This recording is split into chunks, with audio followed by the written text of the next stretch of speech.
गुजरात के आने वाले चुनाव में, तो क्या मुख्य मुद्दा रहा? एक बात ये भी सामने आई है कि पूरे गुजरात में सोशल मीडिया डिपार्टमेंट का एक अलग ही स्ट्रक्चर खड़ा करना है, तो किस तरीके से आज और उसके अलावा पिछले 3 दिन से मैं काफी साथियों से मिला, हम लोग सब मिले, प्रदेश अध्यक्ष जी हमारे भाई परेश भाई, हम लोग सब काफी चर्चा करते रहे, अलग अलग समूहों से मिले, उसमें सोशल मीडिया भी है, उसमें आप लोग भी हैं, साथी सबसे बात हुई, एक्सपर्ट्स हैं अलग अलग विषयों पे, उनसे चर्चा हुई। और जो कुशासन है पिछले 5 साल का तो नहीं, उससे भी ज्यादा का जो कुशासन इस राज्य को झेलना पड़ रहा है, जो कोविड में लोगों ने झेला है इस राज्य में, और उस सब की असलियत सामने आनी चाहिए, हर मंच से, हर प्लेटफॉर्म से उसको सामने लाना चाहिए, क्योंकि हमारा कर्तव्य है, विपक्ष का सबसे बड़ा दल भी है और चुनाव भी आ रहा है, तो इस चुनाव में मुद्दे वही होने चाहिए जो लोगों से की जीवन से, रोजमर्रा की जिंदगी से जुड़े हुए मुद्दे। ये नहीं हो कि भारतीय जनता पार्टी जैसा अक्सर करने की कोशिश करती है कि असली मुद्दों से लोगों का ध्यान हटा दिया जाए, वो ध्यान हम नहीं हटने देंगे, इस बारे में हमारी चर्चा है। क्या टारगेट रहेगा खेरा जी, क्योंकि आपने काफी लोगों के साथ चर्चा की, क्या निकल के सामने आया? जो निकल कर सामने आया हुए है कि जनता गुजरात की कांग्रेस की तरफ देख रही है, पूरी उम्मीद से देख रही है कि अब इस तरह के शासन से उन्हें मुक्ति दिलवाने का काम अगर कोई कर सकता है तो जनता के आशीर्वाद से कांग्रेस पार्टी ही वो कर सकती है। अब जनता त्रस्त हो चुकी है, जिस तरह का झूठ का व्यापार यहाँ इस सरकार ने किया है, वो कोविड में हो, वो रोजगार में हो, उद्योगों में हो, वो खेडूत किसानों के जो मुद्दे हो उसमें हो, तमाम मुद्दों में यह सरकार पूरी तरह से विफल साबित हुई। खेरा जी, आपने मीटिंग करी सीनियर नेताओं के साथ, सभी अलग अलग डिपार्टमेंट्स के साथ, पिछले 25 साल हो गए भारतीय जनता पार्टी गुजरात में सत्ता में है, क्या स्ट्रेटेजिकली कांग्रेस आगे बढ़ेगी, उसमें क्या निष्कर्ष निकलकर की भी आया है और किस दिशा में कांग्रेस आगे बढ़ेगी? और जैसे आप कह रहे हैं, लोग अब आपके सामने टकटकी लगाए बैठे हैं कि अब कांग्रेस कुछ करे।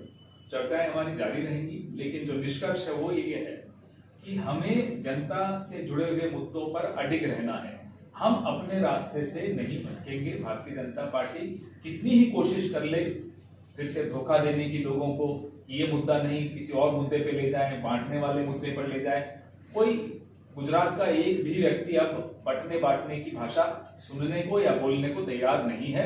वो सवाल पूछना चाहता है, कांग्रेस पार्टी के माध्यम से वो सवाल पूछना चाहता है सरकार से, कोविड में क्या हुआ, बेरोजगारी क्यों इतनी बढ़ी, उद्योग क्यों इतने बंद हुए, किसान क्यों परेशान है, क्यों नहरों का पानी किसानों को नहीं मिल रहा है, तमाम मुद्दे हैं, उन्हीं मुद्दों पर हम अडिग रहेंगे।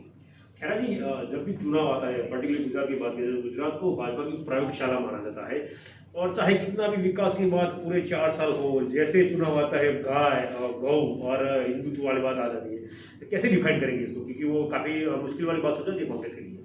कोई मुश्किल वाली बात कांग्रेस के लिए नहीं है, मुश्किल वाली बात जनता के लिए होती है जब उनको असलियत सामने आती है कि हमें बांटा गया, हमें हमारी आंखें बंद कर दी गई, हमें ऐसे मुद्दों में व्यस्त कर दिया गया जिन मुद्दों का कोई प्रासंगिकता नहीं है। आज रोज की जिंदगी में लोगों से जुड़े हुए किसी को, सबको रोजगार चाहिए, सबको चाहिए कि उद्योग चलते रहे, सबको चाहिए कि घर का चूल्हा जलता रहे, सबको चाहिए कि बच्चों की नौकरियां लगे, सबको चाहिए स्वस्थ रहें, कोविड से बचें। ये तमाम मुद्दे हैं, भले कोई कितना ही कोशिश कर ले, अगर महीने के अंत में मेरी जेब में कोई बचत नहीं होती तो मैं सरकार से पूछूंगा कि पेट्रोल और डीजल और रसोई गैस और खाने का तेल की कीमत इतनी क्यों बढ़ गई, मूंगफली के तेल की कीमत इतनी क्यों बढ़ गई।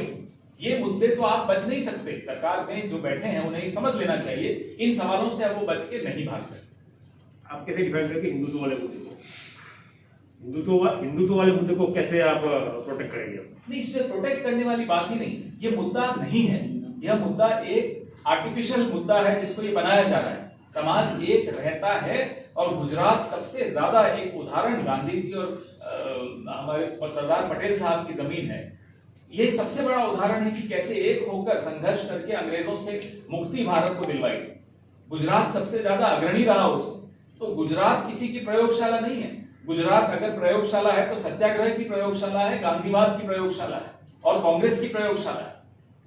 असली हिंदुस्तान को अगर कोई समझना चाहता है तो गुजरात और कांग्रेस का जो जुड़ा हुआ इतिहास है उसको देख लो, समझ में आ जाएगा। ये भारतीय जनता पार्टी को लगता होगा उनकी प्रयोगशाला है, गुजराती उसको प्रयोगशाला नहीं बनने देंगे। खेरा जी, आप आए 3 दिन यहाँ पे, आपने सबसे मिले, बातचीत की, कांग्रेस भी अभी प्लानिंग कर रहे हो 2022 के चुनाव की।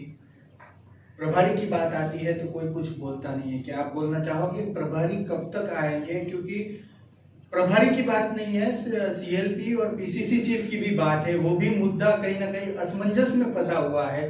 क्या दोनों कंटिन्यू करेंगे, बदला जाएगा? देखिए, ये सारे सवाल, इसका जवाब तो बहुत जल्दी मिलेगा, कोई इसमें कोई शक नहीं होना चाहिए आपको। नहीं, बिल्कुल नहीं, क्योंकि पिछले 3 महीने से यही जवाब मिल रहा है। जल्दी नहीं समझ गया, लेकिन बहुत जल्दी अब आपको इसका उत्तर जिम्मेदार व्यक्ति जो होंगे वो देंगे, और बिल्कुल देंगे।